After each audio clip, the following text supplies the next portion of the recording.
some of the issues that arise today, like water sanitation or the lack of water sanitation in Muslim majority countries, the lack of water sanitation and the lack of upkeep of the environment, the disastrous environmental catastrophic events that we observe, like the drying up of the Euphrates River, all of this is connected to the absence of al-Khalifa al-ard. There is no one who is taking care of the earth. And this is why Al-Imam Abu Yusuf, rahimahullah ta'ala, he wrote his famous book, Kitab al-Kharaj, which was deemed as a constitution in the time of Harun al-Rashid. If you check and read Kitab al-Kharaj, you will find that he even has a chapter on the upkeep of the dams, water dams. Why an upkeep of the water dams? Because the water dams and the rivers were an essential component of the Khilafah, because the revenue of the Khilafah was mainly based upon agriculture. And the only way you can maintain agriculture is by maintaining the environment. And the maintenance of the environment is left to the Khalifa. The maintenance of gardens, of nature, in order that when we safeguard, and remember in one hadith, the earth, planet earth, is even referred to as mother. Planet earth is referred to as that when we safeguard the environment around us, that is the act and the role of the Khalifa al-ard. So they would upkeep the water for water sanitation, so people have fresh, clean drinking water. Today, when you read reports of the UN on water sanitation, you will realize that this is a major issue of concern for world powers, that there is a lack of water sanitation, lack of preservation of water resources, and the occupying forces known as the so-called State of Israel, it attempts at every moment to take over water sources belonging to the Muslims in Palestine in order to have a monopoly over the water sources. And then they invest in agriculture as well as studies in preservation of water.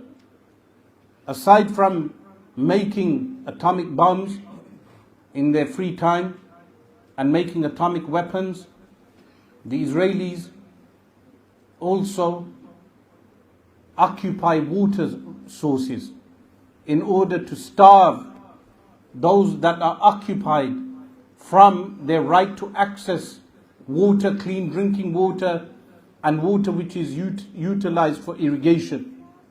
So in the time of Harun al-Rashid, Al-Imam Abu Yusuf rahimahullah ta'ala, he compiles this Kitab al-Kharaj, which in fact is a blueprint for later generations.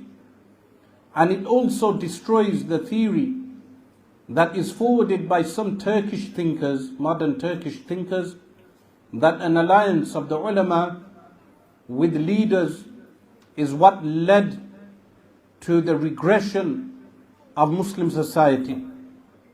This is a false claim.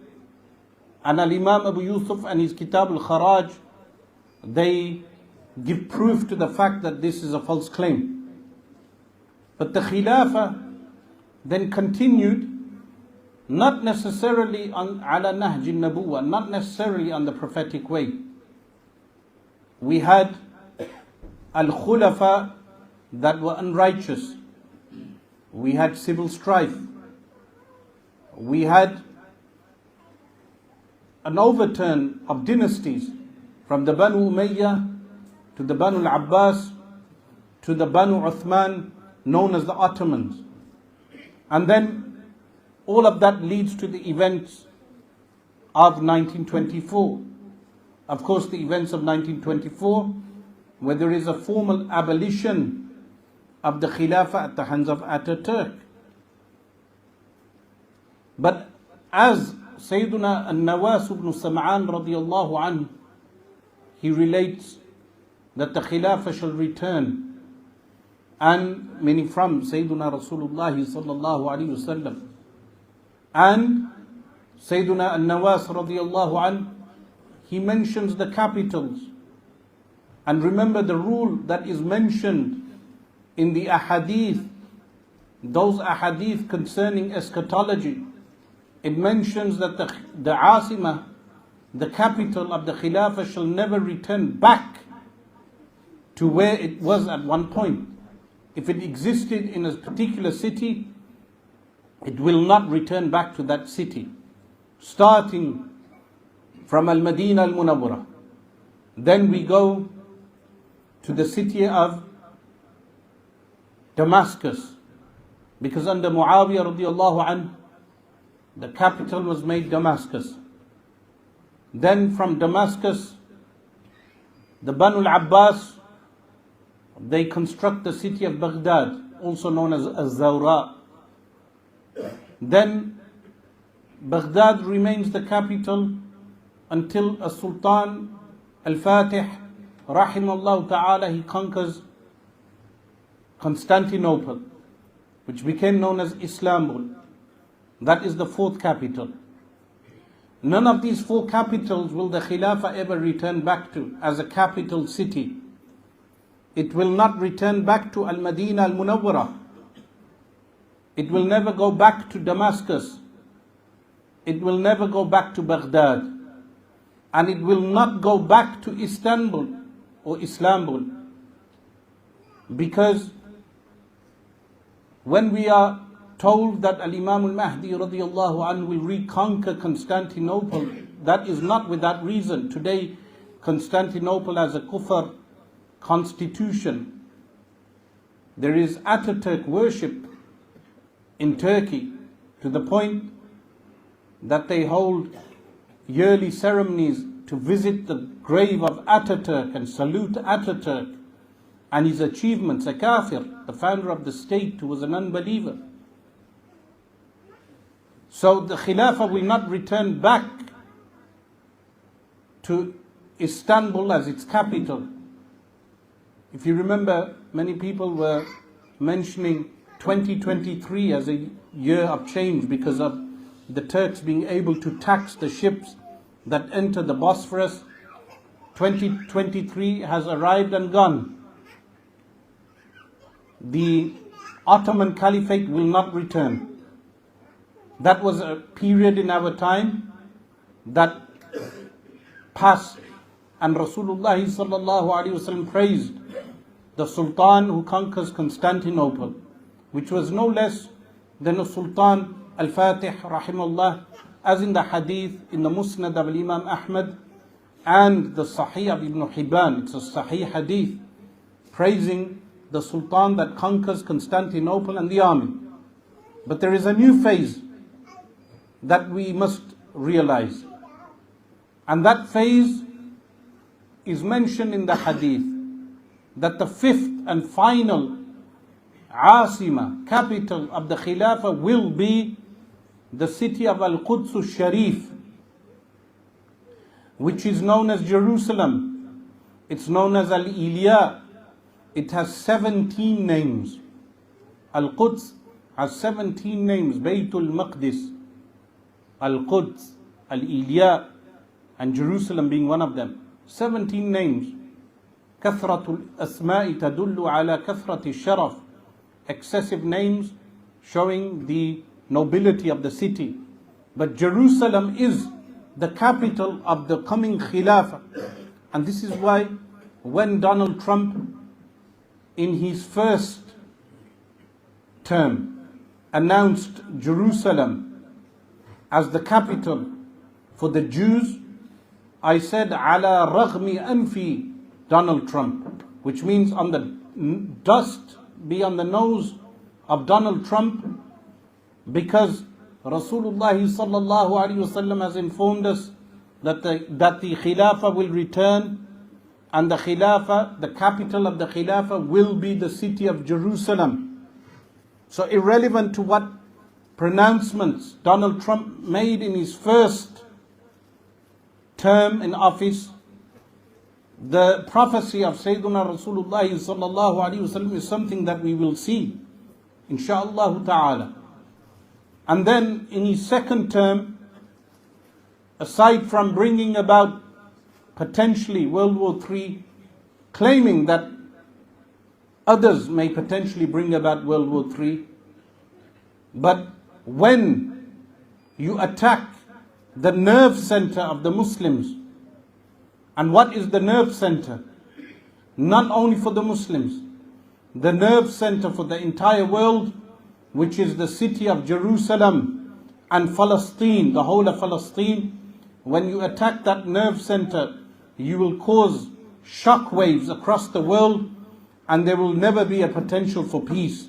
There will only be a potential for war. So irrelevant to Ukraine, whether you stop the war in Ukraine, it does not matter, because Zelensky, the Zionist Jew, Harbi, warmonger, the war that he creates in Ukraine, irrelevant to that war, there is another Jewish warmonger by the name of Benjamin Netanyahu, who continues the war in Gaza and Palestine. So when there is no peace in the nerve center of the entire world, which is Palestine, irrelevant to the barks of Donald Trump, there will be no peace, because you have violated the sanctity of the nerve center of the entire world, where the Khilafah shall return.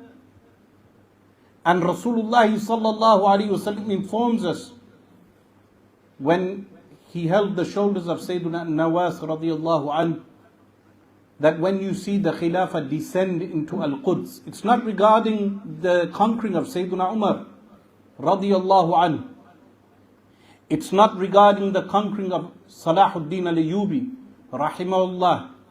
It's regarding the conquering in the end of times, that there will be a second conquest where the Khilafah shall enter Al-Quds al-Sharif. What will you see at that time? You will see an increase in az-zalazil, earthquakes. Earthquakes will increase. Recently, we saw earthquakes in Syria and in Turkey, where Muslims were affected by those earthquakes. Many of us saw those earthquakes. This tells us that Bilad al-Sham and Turkey, all these areas, they are upon tectonic plates that are prone to earthquakes. Bilad al-Sham will have more earthquakes as the Khilafah returns. That is foretold in the hadith of Rasulullah sallallahu alaihi wasallam. But this return of the Khilafah is something no one can ever change. It will occur, irrelevant to what the national security of the USA may have to say regarding it, irrelevant to what the ISI of Pakistan would have to say, irrelevant to whatever intelligence services across the world may have to say. But we as Muslims, what are we ready for? Meaning, are we ready for the return of the Khilafah, in the sense, do we even understand how the Khilafah shall be and how it should be? Al-Khilafah is adlullahi fil ard. It is the justice of Allah subhanahu wa ta'ala on the earth. It's not a tyranny. There are many examples of this in the Khilafah of Sayyidina Umar radiyallahu anhu. Why was that period of time referred to as Al-Khilafah ala Nahj al-Nabuwah, Khilafah on the prophetic way? Because we have many things to observe. That when Al-Khulafa al-Rashidun, when they conquered various places, What type of justice did they carry out amongst the people? What type of distribution of wealth did they carry out amongst the subjects of those places? Just look at the seerah of Sayyidina Umar radiallahu anhu when he enters the city of Jerusalem. Why is that symbolic today? It's symbolic because the city of Jerusalem should be the point of conquest for all Muslims. As Al-Mufti Munibur Rahman and other ulama of Pakistan have rightly pointed out, that it is an obligation on the Muslims to retake Al-Quds al-Sharif and to remove the enemies of Deenul Islam from the land of Palestine. We Muslims need to look and study into how Sayyidina Umar radiallahu anh entered that city. Firstly, Abu Ubaidah bin al-Jarrah radiallahu anh, the Sahabi. He's one of the military commanders of the Messenger of Allah sallallahu alaihi wasallam, alongside with Sayyiduna Khalid bin al-Walid radiallahu anh, who all his life fights on the battlefield to the point he has over 70 wounds, but he never dies on the battlefield. Why? Because the sword of Allah can never be broken. He never dies on the battlefield because he is the sword of Allah. Sayfun min suyufillah. These are the people leading the armies of Islam for the conquest of Bilad al-Sham. We know they conquer Hims, they conquer Damascus. Sayyiduna Khalid enters one gate of Damascus. Abu Ubaidah enters the other. One enters from the east, the other enters from the west. Khalid bin al-Walid radiallahu anh, when he enters with the sword. Abu Ubaidah has a guarantee given to the people of Damascus. They meet center point in Al-Jami' al-Umawi. At that time it was a church. Prior to it being a church, it was a temple for Saturn, a Roman temple. It's the city, Damascus has a history itself. That point, that center point where Al-Jami' al-Umawi is located, has a deep history. The Sahaba conquer it, they make half of it into a masjid. Why? Because that half was conquered by force. They leave the other half as a church, which refutes the claims of Imran Hussein, who claims that a Sultan al-Fatih was wrong to make the Hagia Sophia into a masjid. If a Sultan al-Fatih conquered with the sword, he had the right to make the church into a masjid. If he had conquered through peace, then he would not have converted the church into a masjid. How does this refute him? That the Sahaba alayhimu ridwan, they convert half the church into a masjid. Then later, the Banu Umayyah, they purchase the rest of the masjid, meaning the church, the remaining church, and they make the entire church into a masjid, and that is why the masjid is known as Al-Jami' al-Umawi, the Grand Umayyad Masjid. After conquering these cities, remember in Hims alone, there are 70 Badri Sahaba buried in Hims alone. From 313 Sahaba who partook in the battle of Badr, 70 of them are buried in Hims alone. They migrate to Sham, Bilad al-Sham, because of its great virtue, that they were told by Rasulullah sallallahu alaihi wasallam that the column of the Quran is in Sham. The column of the Quran. What does that mean? The Qurra, the reciters of Quran, even the Mus'haf published in Arabia, what is known as Saudi Arabia today, the Mus'haf published in Arabia, it goes through whom? It goes through, meaning the riwayah, it goes through Abdul Aziz Uyun al-Sud, rahimahullah, who passed away in the 1970s, a Sufi Ash'ari Shaykh. Syrian. So even the Salafis, when they publish the Quran in Saudi Arabia, they cannot run away from the Sufi Ash'aris. That even the Quran riwayah, it goes through the Mashaykh, like Shaykh Abdul Aziz Uyun Sud Rahimallah Ta'ala. So the column of the Quran is placed in Ash-Sham. Then the Sahaba, they take over a strategic site. What is that strategic site? That strategic site is what is known as the Golan Heights today. Al-Jawlan. Abu Ubaidah bin al-Jarrah radiyallahu anhu, he conquers the Golan Heights and they enter towards the city of Jerusalem. Remember, if there were only 500 Sahaba alayhim ridwan alive today, only 500, and they were in Al-Madinah Al-Munawwarah,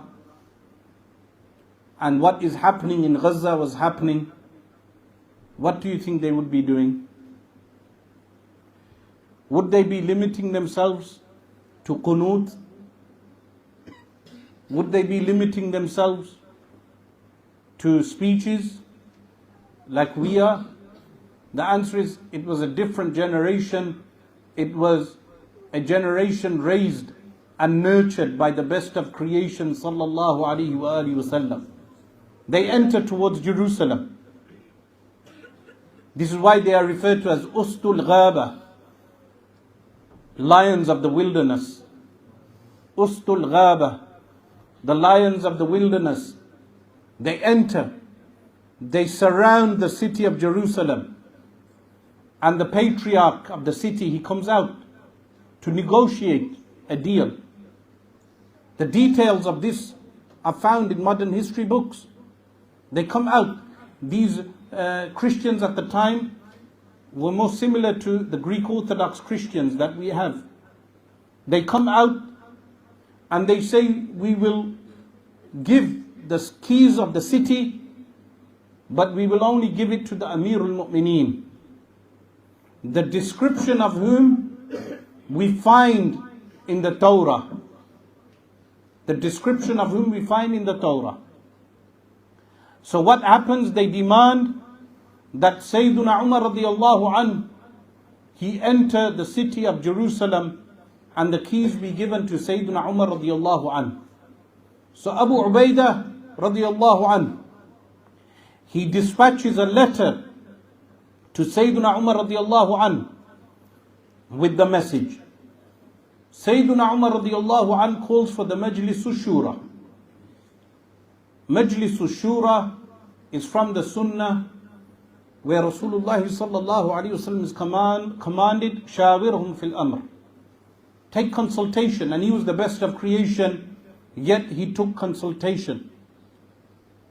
So Sayyiduna Umar radiyallahu anhu, his Majlis al-Shura, before Oliver Cromwell's parliament, before the modern parliamentary system, before Congress, you had the Majlis al-Shura. And in this Majlis al-Shura, Sayyiduna Umar radiyallahu anhu, he has the Badri Sahaba, the elder Sahaba alayhim ridwan. He takes the consultation. Sayyiduna Ali radiyallahu anhu says, he gives the best consultation. He says, go and take the city. Amir al-Mu'mineen, go and take the city. Because if you do not, then the Romans will regroup. And when they will regroup, they will become stubborn once again and they will fight. This was the best consultation. Like now is the time to take Palestine. Now is the time to take Palestine. This opportunity that the Muslims have, they will be questioned regarding this opportunity. All the Muslims. That we have the opportunity to take back Palestine. By Allah, if we had the resolve to take Palestine, Allah subhanahu wa ta'ala will grant us Palestine in a week. If we Muslims had the heart to take Palestine, Allah subhanahu wa ta'ala will give us all of Palestine in 1 week. Forget the UN mandate of 1948 of giving the Jews 55% of Palestine. We will take it all. From the borders of Syria all the way to the Mediterranean in 1 week if we had the heart. But why do we not have the heart? Because Rasulullah sallallahu alaihi wasallam said, "Hubb ad-dunya wa karahiyatul maut." Love of the dunya and dislike of death. Love of dunya has entered our hearts, and dislike of death has entered our hearts, that we fear a nation that is the most cowardly of nations, the most cowardly of people.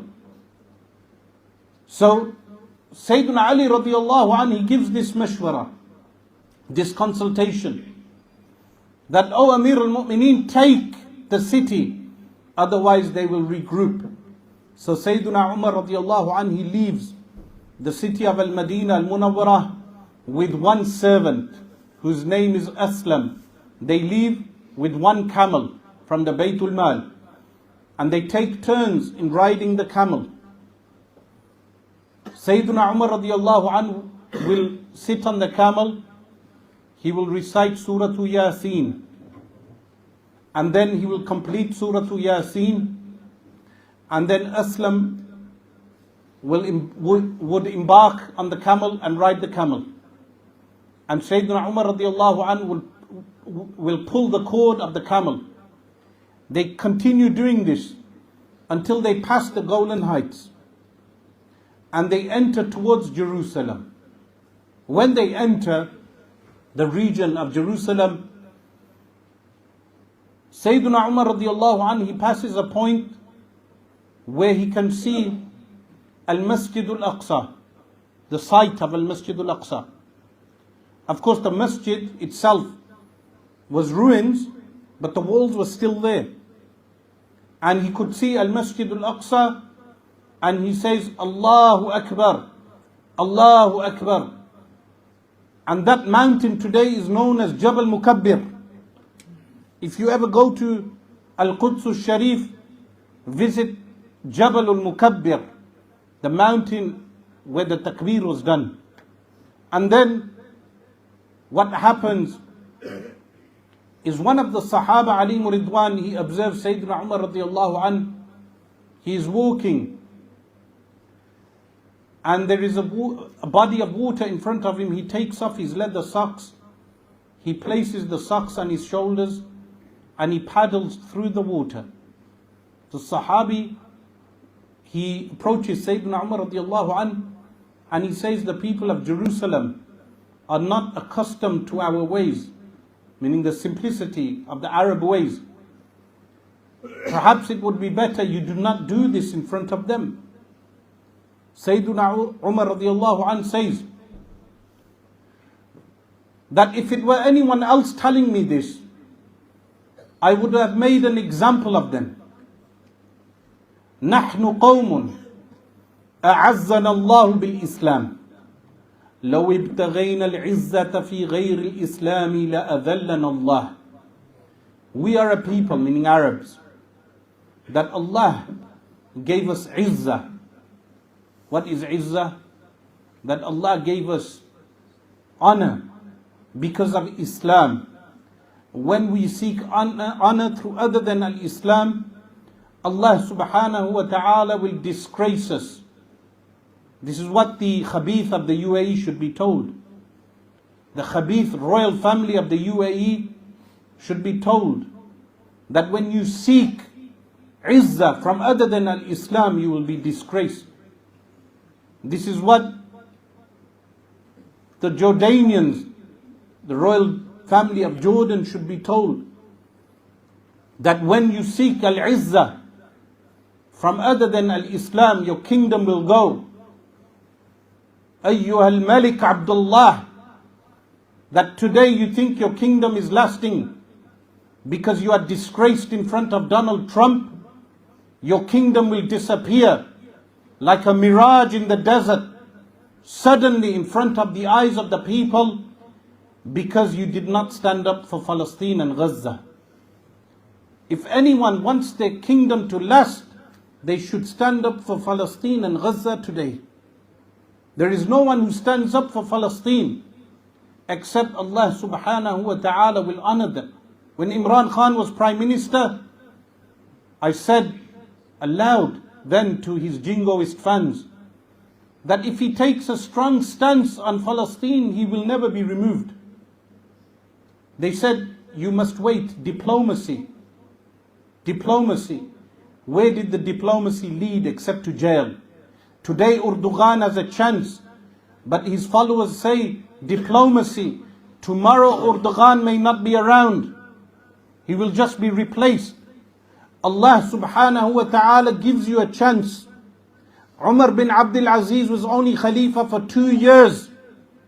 Only a Khalifa for 2 years, in fact less than 2 years. And he was able to distribute the zakatul amwal in Khurasan alone, so much so that there was no one left to take zakat. There was no one left to take zakat in under 2 years. So when people say you need diplomacy, then mention to me Nuruddin Zangi rahimahullah ta'ala. When he dies, all the ministers around him desert him. His father's ministers desert him. He only inherits one city. And then what happens? They say to him, to Zangi, Nuruddin Zangi, that do not apply the Sharia law because the Sharia law is too soft on the criminals. A different narrative to the media today. They said there is so much crime in Asham that we need more harsh punishments to curb the crime. Umar bin Nuruddin Zangi rahimahullah refused. So they wrote a letter to his sheikh. He had a sheikh Umar al-Malla, Sufi sheikh in the city of Mosul in Iraq. They wrote a letter to him. He wrote back. Umar al-Malla wrote to Nuruddin Zangi saying the people have complained. Perhaps you should listen to them. So Nuruddin Zangi, he turns the letter around and he writes at the back, what Allah has given us is sufficient, meaning as a law. Meaning what? He writes something to the effect that the creator of man knows better what is better for man. And he sends back the letter to Shaykh Umar al-Malla. Shaykh Umar al-Malla, he receives the letter in the Masjid of Al-Mosul. Remember, Nuruddin Zangi later is to construct a masjid, greater masjid in Al-Mosul. And then he ascends the pulpit and he says, this is what the ascetic Zahid Umar al-Malla wrote to the leader, that perhaps you should listen to the people, etc. And the leader wrote back that what Allah has subscribed for the people is sufficient for them. And then what happens? From one city, the city of Halab, at the end when Nuruddin Zangi rahimahullah, he passes away, how huge is his territory? He rules all of Bilad al-Sham except Palestine, except for the occupied part. All of Egypt, all of Arabia, Bahrain, Oman, and Yemen. All of this is the territory of Nuruddin Zangi. And he has the army to conquer Palestine, which is then led by his successor, Sultan Salahuddin al-Ayyubi. What does that tell us about the leaders today? Going back to the statement of Sayyidina Umar radiallahu anhu, that if you follow Islam correctly, then Allah will give you izzah. And when you seek izzah through democracy, or through secularism, or through socialism, or through any other ism, man-made, then Allah subhanahu wa ta'ala will disgrace you. Allahu Akbar. Allahu Akbar. Allahu Akbar. So, Sayyidina Umar radiallahu anhu.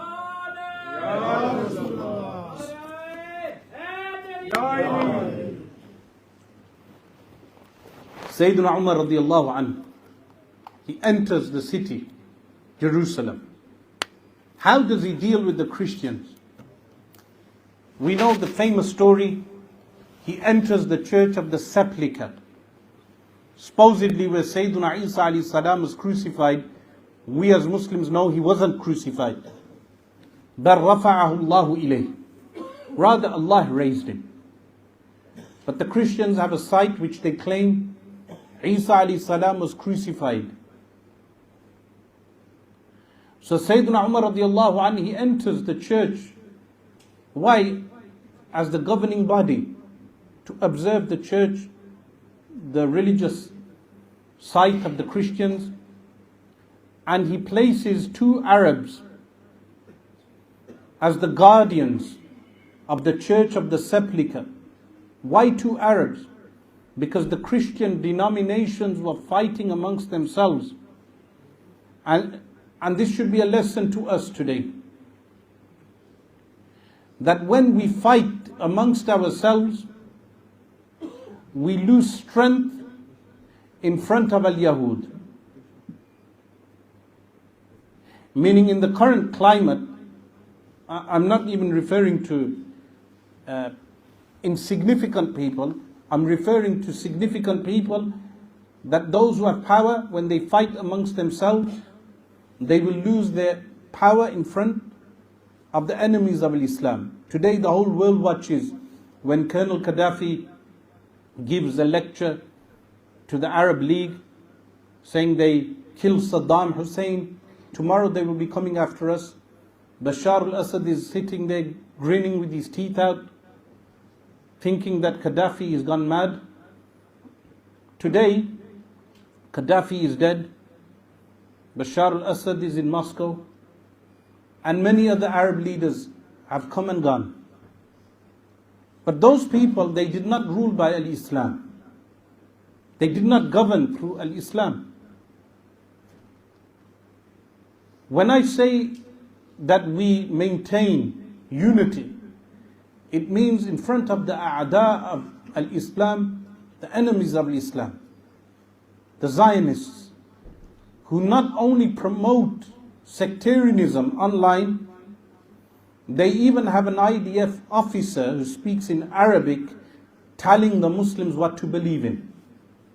They actually have a channel. They have an Arabic speaking officer who attempts to ignite sectarian differences amongst Arab Muslims.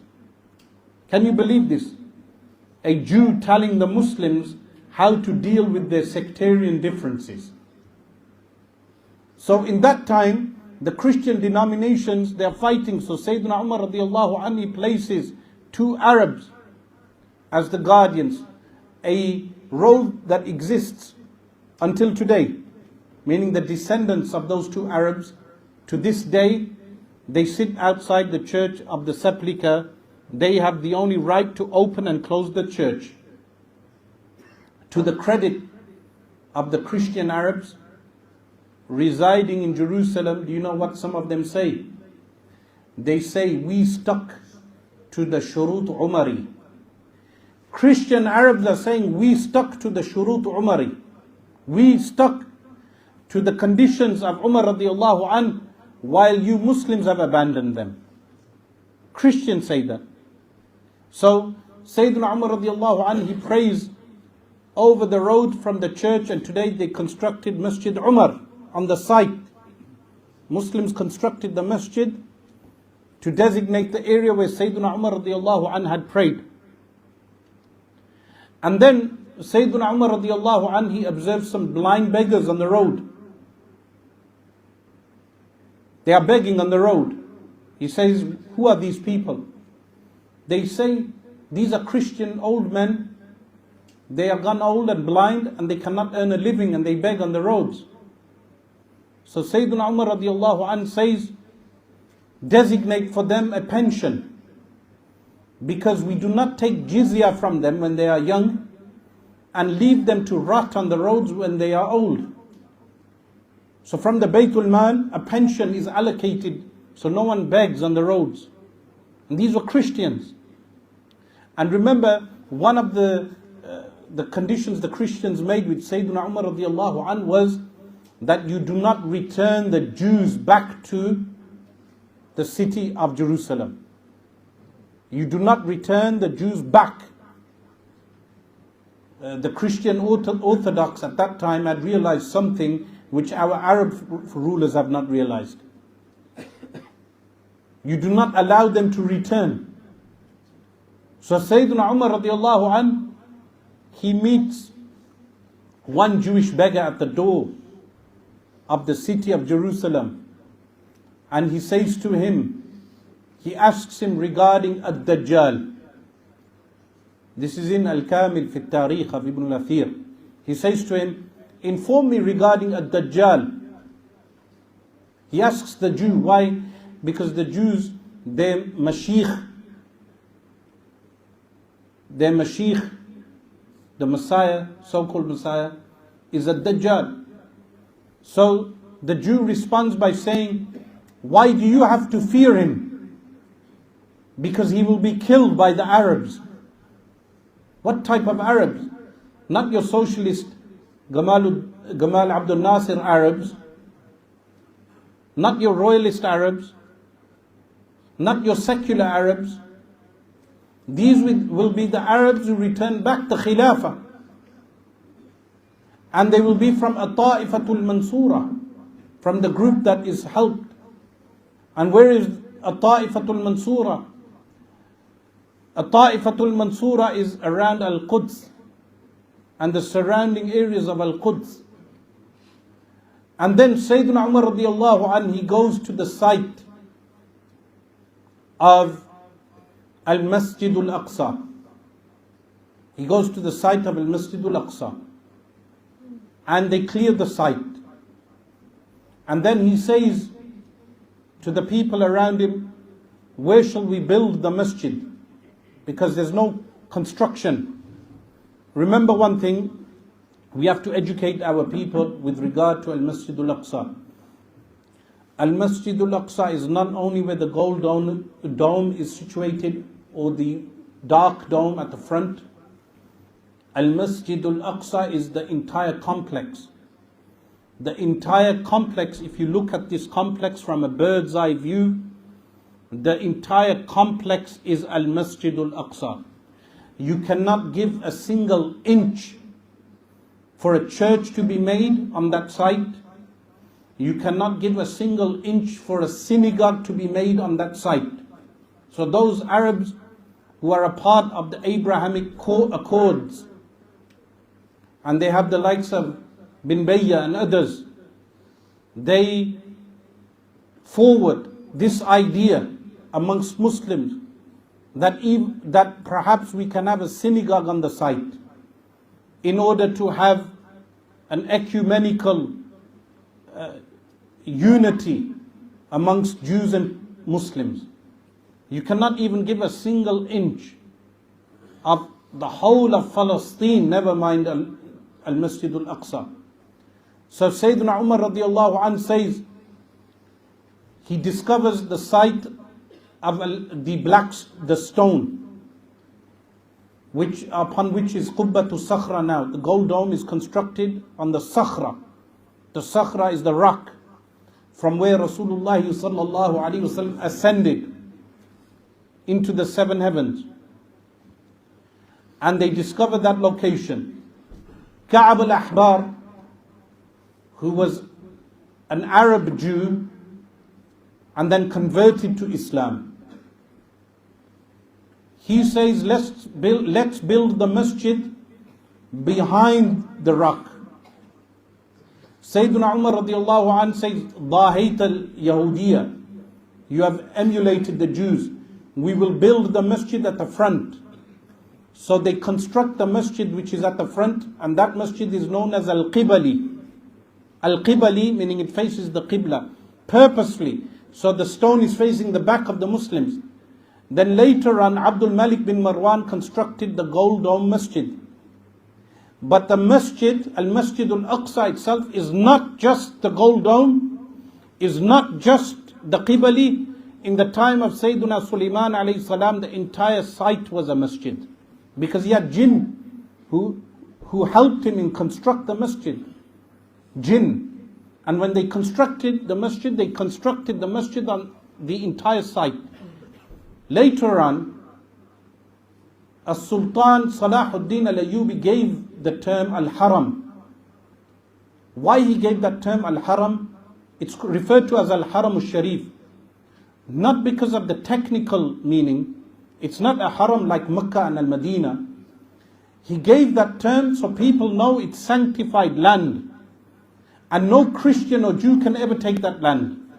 So they refer to it as Al-Haram al-Sharif in the linguistical sense.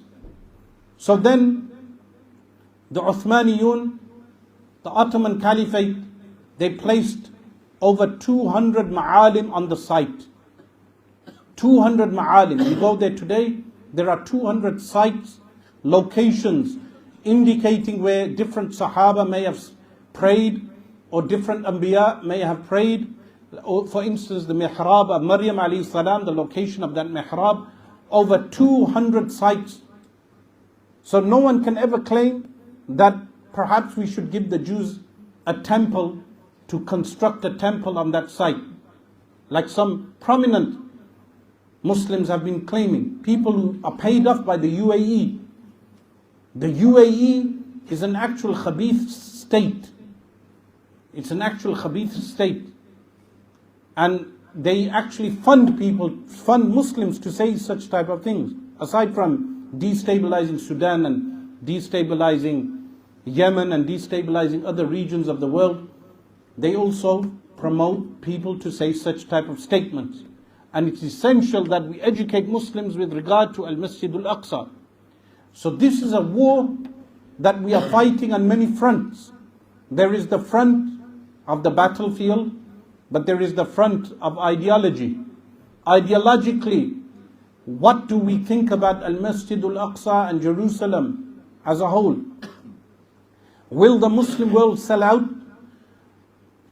Of course, what they want is the Pakistan army now to officially recognize Israel. That is one of the major steps. So then Saudi Arabia can make that announcement. And Turkey, with its weakly worded statements, like yesterday Erdogan gave another statement. Weakly worded statements, meaning statements which mean nothing anymore.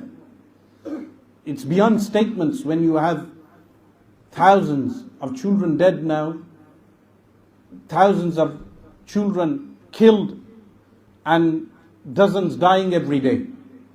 So Sayyidina Umar radiallahu anh, when he makes the masjid at the front, it's referred to al-Qibali. And then that is the first conquest of Jerusalem. But this conquest shall come again. And it's mentioned in Surah Al-Isra. In Surah Al-Isra, Surah Bani Israel, which is Surah number 17, you find that Allah subhanahu wa ta'ala makes mention, in udtum udna. In udtum udna. This is a message for Benjamin Netanyahu. It's a message for the settlers. It's a message for all the Jews who take Israeli passports and go to colonize Palestine. That Allah subhanahu wa ta'ala said to you, in udtum udna, which means what? If you return to causing corruption, if you return to killing, if you return to maiming, if you return to bombing, if you return to the way of fasad, Allah subhanahu wa ta'ala says, udna, we return back to punishing you. And that punishment ain't far. It will come irrelevant to whether we act now or not. That's our choice. But Allah subhanahu wa ta'ala has promised it in the Quran. And Allah subhanahu wa ta'ala has also promised that the Khilafah shall return back to Jerusalem. And on that note I finish. أقول قولي هذا وأستغفر الله لي ولكم وأتوب إليه. جزاكم الله والسلام عليكم ورحمة الله.